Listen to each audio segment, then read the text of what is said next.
Who is Bill Gates? A software developer? A businessman? A philanthropist? A global health expert? This question, once merely academic, is becoming a very real question for those who are beginning to realize that Gates' unimaginable wealth has been used to gain control over every corner of the fields of public health, medical research, and vaccine development.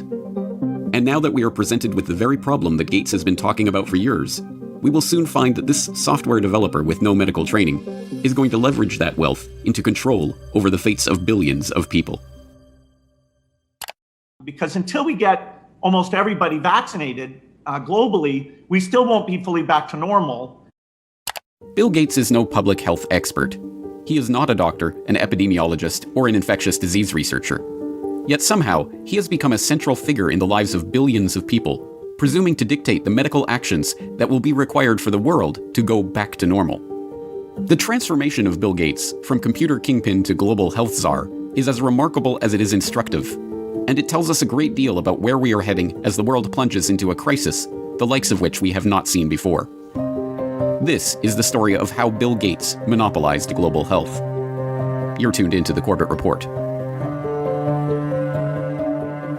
Until his reinvention as a philanthropist in the past decade, this is what many people thought of when they thought of Bill Gates. In the case of the United States versus Microsoft, the US Justice Department contended that the software giant had breached antitrust laws by competing unfairly against Netscape Communications in the internet browser market, effectively creating a monopoly. Bill's first concern was that the prosecution could potentially block the release of his company's latest operating system, Windows 98. Are you asking me about when I wrote this email, or what are you asking me about? I'm asking you about January of 1996. That month? Yes, sir. And what about it? What non-Microsoft browsers were you concerned about in January of 1996? I don't know what you mean concerned. What is it about the word concerned that you don't understand?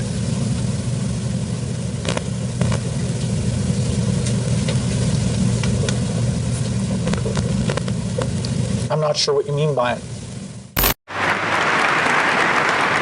We're going to be working together on Microsoft Office, on Internet Explorer, on Java, and I think that it's going to lead to a very healthy relationship. So it's a package announcement today. We're very, very happy about it. We're very, very excited about it. And I happen to have a special guest with me today via satellite downlink. And if we could get him up on the stage right now.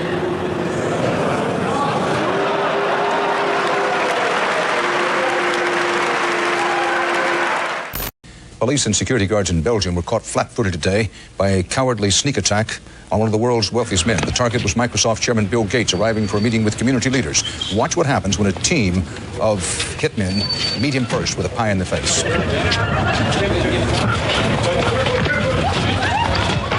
Gates was momentarily and understandably shaken, but he was not injured. The hit squad piled on with two more pies before one of them was wrestled to the ground and arrested. The others released the moment and got away. Gates went inside, wiped his face clean, and made no comment. He then went ahead with his scheduled meeting. No word on the motive for this attack. But once reviled for the massive wealth and the monopolistic power that his virus-laden software afforded him, Gates is now hailed as a visionary who is leveraging that wealth and power for the greater good of humanity. In the 22nd century, a book will be written about the entrepreneur of the 21st century. I'm sure that the person who will foremost come to the mind of those historians is certainly Bill Gates. I don't think it's hyperbole to say that Bill Gates is singularly, I would argue, the most consequential individual of our generation. I mean that. Our next guest is one of the richest and most generous men in the world. Please welcome Bill Gates. At a time when everyone is looking to understand the scope of the pandemic and how to minimize the threat, one of the best informed voices is that of businessman and philanthropist Bill Gates. The process by which this reinvention of Gates' public image took place is not mysterious. It's the same process by which every billionaire has revived their public image since John D. Rockefeller hired Ivy Ledbetter Lee to transform him from the head of the Standard Oil Hydra into the kind old man handing out dimes to strangers. Don't you give a dime, Mr. Rockefeller? You had a dime. Thank you, sir. Thank you very much. I consider myself... Thank you for the ride. I consider myself more than amply paid. Bless you, bless you, bless you. More to the point, John D. Rockefeller knew that to gain the adoration of the public, he had to appear to give them what they want: money. He devoted hundreds of millions of dollars of his vast oil monopoly fortune to establishing institutions that, he claimed, were for the public good. The General Education Board, the Rockefeller Institute of Medical Research, the Rockefeller Foundation. Similarly, Bill Gates has spent much of the past 2 decades transforming himself from software magnate into a benefactor of humanity through his own Bill and Melinda Gates Foundation. In fact, Gates has surpassed Rockefeller's legacy with the Bill and Melinda Gates Foundation, long having eclipsed the Rockefeller Foundation as the largest private foundation in the world, with $46.8 billion of assets on its books that it wields in its stated program areas of global health and development, global growth, and global policy advocacy. And, like Rockefeller, Gates' transformation has been helped along by a well-funded public relations campaign. Gone are the theatrical tricks of the PR pioneers. The ubiquitous ice cream cones of Gates' mentor Warren Buffett are the last remaining holdout of the old Rockefeller handing out dimes gimmick. No, Gates has guided his public image into that of a modern-day saint through an even simpler tactic: buying good publicity. The Bill and Melinda Gates Foundation spends tens of millions of dollars per year on media partnerships, sponsoring coverage of its program areas across the board. Gates funds The Guardian's global development website. Gates funds NPR's global health coverage. Gates funds the Our World in Data website that is tracking the latest statistics and research on the coronavirus pandemic. Gates funds BBC coverage of global health and development issues, both through its BBC Media Action Organization and the BBC itself. Gates funds world health coverage on ABC News. When the NewsHour with Jim Lehrer was given a $3.5 million Gates Foundation grant to set up a special unit to report on global health issues, NewsHour communications chief Rob Flynn was asked about the potential conflict of interest that such a unit would have in reporting on issues that the Gates Foundation is itself involved in. In some regards, I guess you might say that there are not a heck of a lot of things you could touch in global health these days that would not have some kind of Gates tentacle, Flynn responded. Indeed, it would be almost impossible to find any area of global health that has been left untouched by the tentacles of the Bill and Melinda Gates Foundation. It was Gates who sponsored the meeting that led to the creation of Gavi, the Vaccine Alliance, a global public-private partnership bringing together state sponsors and big pharmaceutical companies whose specific goals include the creation of healthy markets for vaccines and other immunization products. As a founding partner of the alliance, the Gates Foundation provided $750 million in seed funding and has gone on to make over $4.1 billion in commitments to the group. Gates provided the seed money that created the Global Fund to Fight AIDS, Tuberculosis, and Malaria, a public-private partnership that acts as a finance vehicle for governmental AIDS, TB, and malaria programs.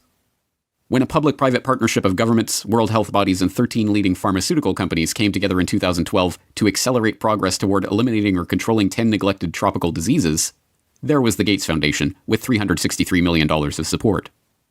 When the Global Financing Facility for Women, Children, and Adolescents was launched in 2015 to leverage billions of dollars in public and private financing for global health and development programs, there was the Bill and Melinda Gates Foundation as a founding partner with a $275 million contribution. When the Coalition for Epidemic Preparedness Innovations was launched at the World Economic Forum in Davos in 2017 to develop vaccines against emerging infectious diseases, there was the Gates Foundation, with an initial injection of $100 million. The examples go on and on. The Bill and Melinda Gates Foundation's fingerprints can be seen on every major global health initiative of the past 2 decades. And beyond the flashy multi-billion-dollar global partnerships, the foundation is behind hundreds of smaller country and region-specific grants: $10 million to combat a locust infestation in East Africa, or $300 million to support agricultural research in Africa and Asia, that add up to billions of dollars in commitments. It comes as no surprise, then, that, far beyond the $250 million that the Gates Foundation has pledged to the fight against coronavirus, every aspect of the current coronavirus pandemic involves organizations, groups, and individuals with direct ties to Gates funding. From the start, the World Health Organization has directed the global response to the current pandemic.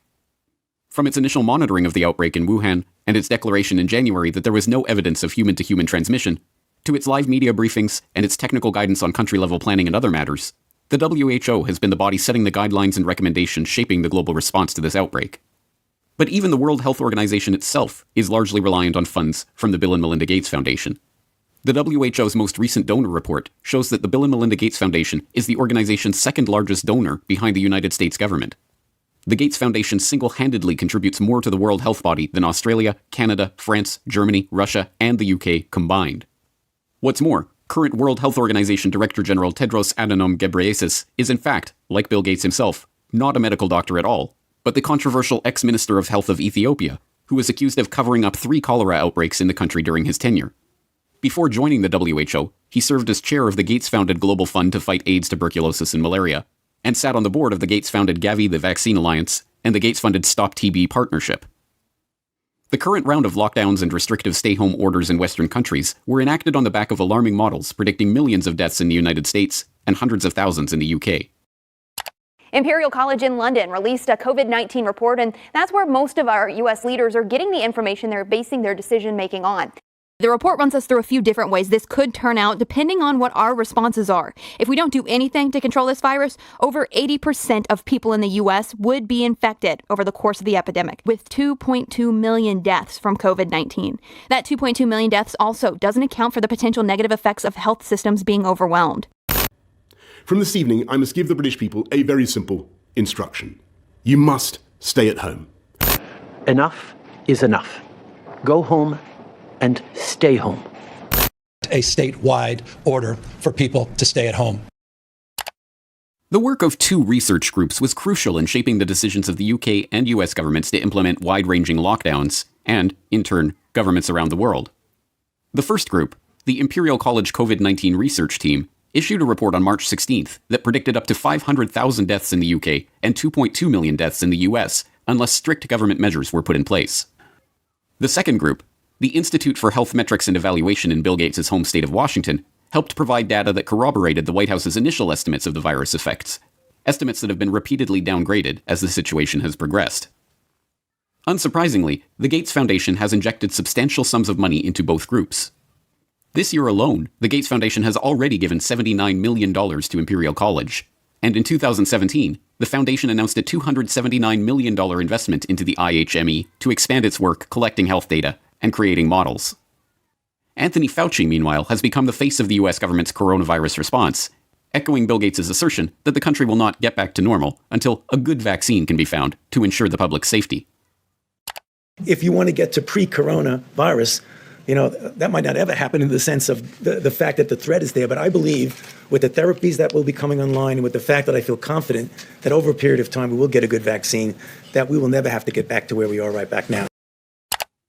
Beyond just their frequent collaborations and cooperation in the past, Fauci has direct ties to Gates projects and funding.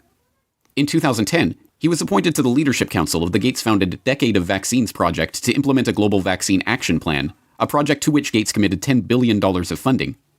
And in October of last year, just as the current pandemic was beginning, the Gates Foundation announced a $100 million contribution to the National Institute of Health to help, among other programs, Fauci's National Institute of Allergy and Infectious Diseases research into HIV.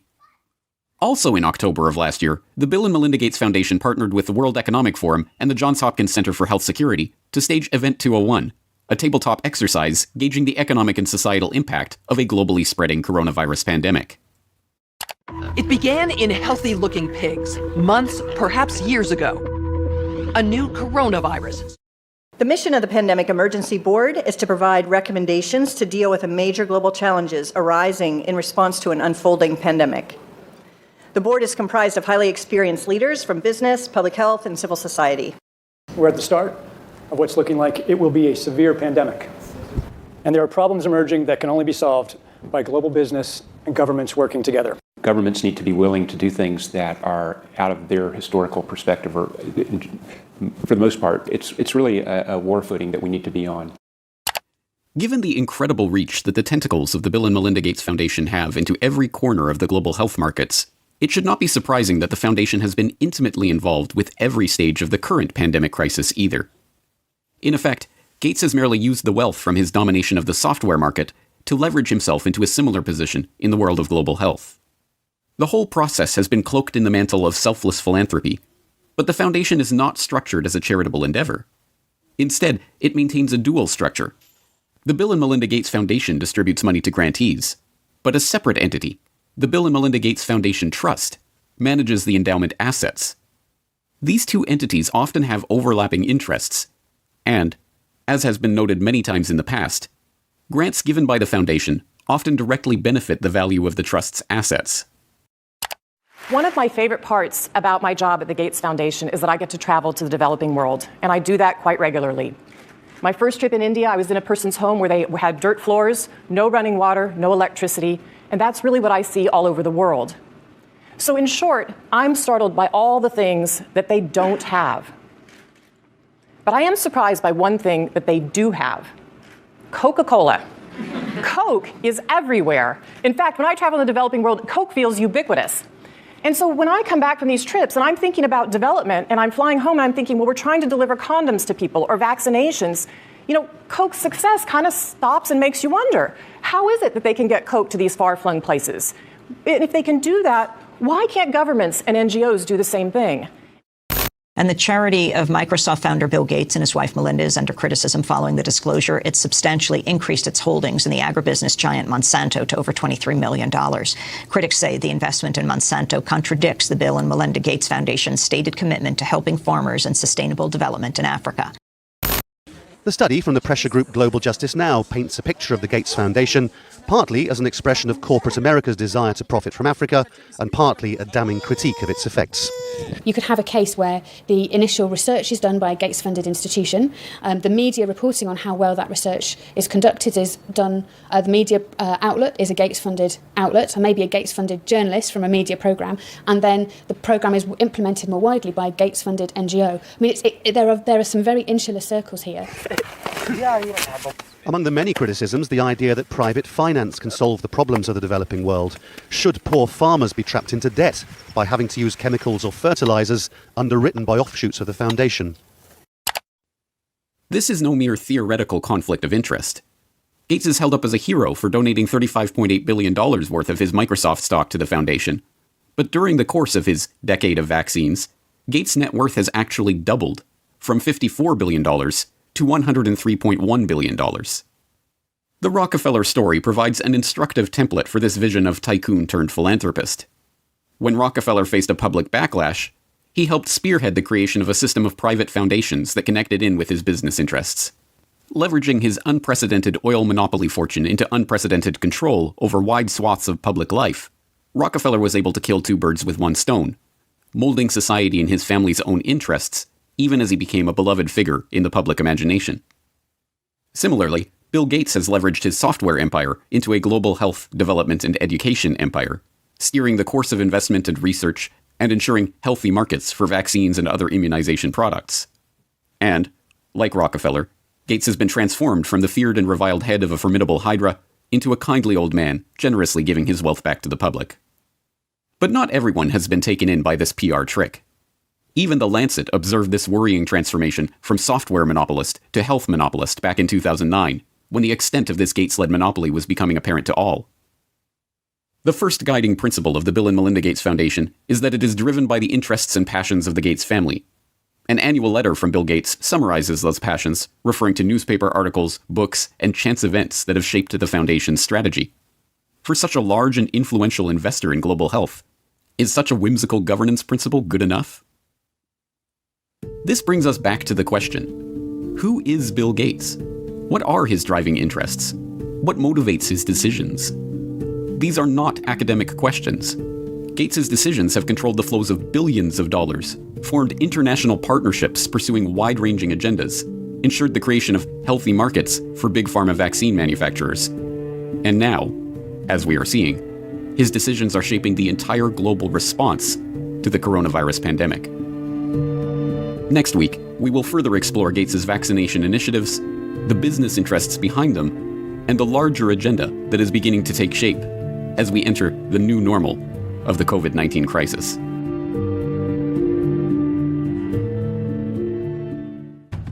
Next week on the Corbett Report. And then the final solution, which is a year to 2 years off, is the vaccine. The only thing that will really allow life as we once knew it to resume is a vaccine. This will be the new normal until a vaccine is developed. The truth is that this attempt to reorient the global health economy was part of a much bigger agenda. But when we started developing coronavirus vaccines, we noticed in laboratory animals that they started to show some of the same immune pathology. Just to head off the conspiracy theorists, maybe we shouldn't call the vaccine the final solution. Maybe just the best solution. Okay?